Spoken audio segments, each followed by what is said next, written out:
প্রধান উপদেষ্টা আমাদের আজকে আলোচনার জন্য ডেকেছিলেন। আমরা আগায় দেন খুরশিদ সাহেব, সালাউদ্দিন সাহেব, আমরা সহ আমরা এসেছিলাম।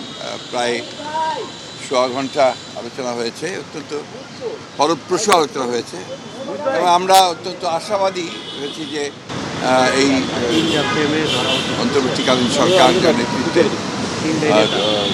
প্রফেসর ইউনূস রয়েছে। কোয়ালিটি সম্পন্ন আন্তর্জাতিক মানের still bar CSRM, committed for better still. তারা তাদের আন্তরিকতা, দেশপ্রেম, যোগ্যতা দিয়ে খুব দ্রুত তারা একটা স্টেবল অবস্থায় নিয়ে আসতে পারবেন এবং একই সঙ্গে তারা একটা নির্বাচনের দিকেও যেতে পারবেন। প্রয়োজনীয় সংস্কার সমূহ তারা পূরণ করবেন বলে আমরা বিশ্বাস করি। আজকেই আমাদের আলোচনা অত্যন্ত ওই সবই ওর মধ্যেই পাবেন, ওটা ওনারা বলবেন, ওটা ওনারাই বলবেন যে তারা কতদিনের মধ্যে রাজনৈতিক দলগুলোর সঙ্গে আলোচনা হবে পর্যায়ক্রমে। না না, আমরা কোনো তারিখ বলিনি, ওরা প্রয়োজনে ওনারই তো তারিখ বলবেন। ধন্যবাদ।